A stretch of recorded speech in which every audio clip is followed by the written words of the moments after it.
भरतपुर नामक गांव के पास एक बहुत ही घना और सुंदर जंगल था। पास ही एक झरना जिसका शीतल और नीला पानी कल कल कर बहता रहता था। वहीं पास में एक पेड़ पर एक चिड़िया वर्षों से घोंसला बनाकर रहा करती थी। ठीक उसी पेड़ के नीचे एक सर्प भी रहता था जो कि अक्सर उस चिड़िया के अंडे खा जाया करता था। वह इस बार भी मौके की फिराक में ही था। हर रोज की तरह चिड़िया भोजन के लिए जंगल से बाहर एक गांव के खेत में चली जाती है, जहां वह अक्सर कर भोजन के लिए जाया करती थी।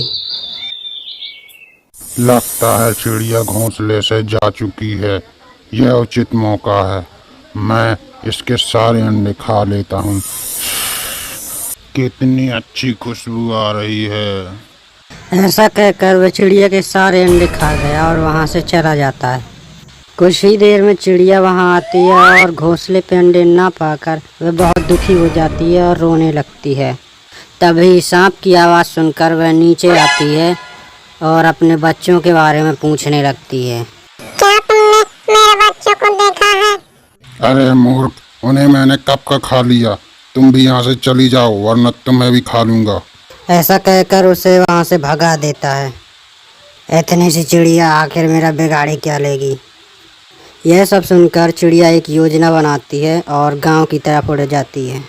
वह गांव पहुंचकर अपनी मदद के लिए किसी शख्स को खोजने लगती है। शायद मुझे यहाँ मदद नहीं मिल सकती, मुझे और कहीं चलना चाहिए। कुछ ही देर में वह एक गरीब किसान के घर पहुंच जाती है।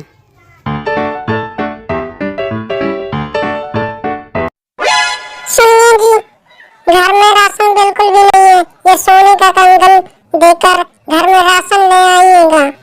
मैं काम से बाहर जा रही हूँ, आप राशन जरूर ले आइएगा। ऐसा कहकर वह वहां से चली जाती है। अरे वाह, मुझे योजना मिल गई। योजना के अनुसार चिड़िया कंगन को उठाकर उड़ जाती है।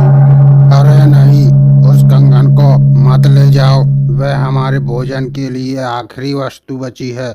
अगर तुमने उसे वापस नहीं किया तो मैं तुम्हें इसका कठोर दंड दूंगा। चलो उसे मुझे वापस करो। चिड़िया किसान के आगे आगे उड़कर उसको भी जंगल पर ले आती है और सोने के कंगन को सर्प के बिल पर रखकर पेड़ पर जा बैठती है और वहीं से सब देखने लगती है। अरे यह तो एक सर्प है, अब मैं कंगन को कैसे उठाऊंगा। तभी सर्प किसान पर फुसकारने लगता है। किसान को बहुत गुस्सा आ जाता है और वह अपने चारों तरफ नज़र घुमाता है। तभी सामने एक भारी सा पत्थर उसे दिखाई देता है।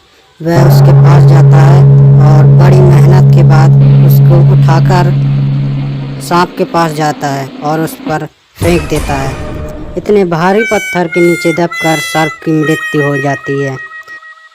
कुछ देर इंतजार करने के बाद किसान पास जाता है और अपना कंगन उठाकर जंगल से खुशी खुशी वापस चला जाता है। चलो मैं अब बिना देर किए हुए जाकर राशन खरीद लेता हूँ, वरना फिर कोई इसे उठाकर ले जाएगा। किसान के वहां से जाते ही चिड़िया पेड़ से नीचे आती है और पत्थर पर जाकर बैठ जाती है। मैं तुम्हारा बिगाड़ ही क्या लूंगी, यही कहा था ना तुमने। देखा, मैंने अपनी सूझबूझ से आखिर तुमसे बदला ले ही लिया। और कुछ ही दिनों में यह बात जंगल में आग की तरह फैल जाती है। अरे मानो, क्या तुमने ये बात सुनी है? कैसे इतनी छोटी सी चिड़िया ने इतने बड़े सर्प को मार गिराया। हाँ मानो, तुम भी अपनी अक्लमंदी और सूझबूझ से उस चिड़िया की तरह बड़े से बड़े खतरे का सामना कर सकते हो। तो दोस्तों, जल्दी से वीडियो को लाइक और चैनल को सब्सक्राइब कर लेना और बेल आइकन को भी दबा देना। खत्म। Bye bye, tata, good bye.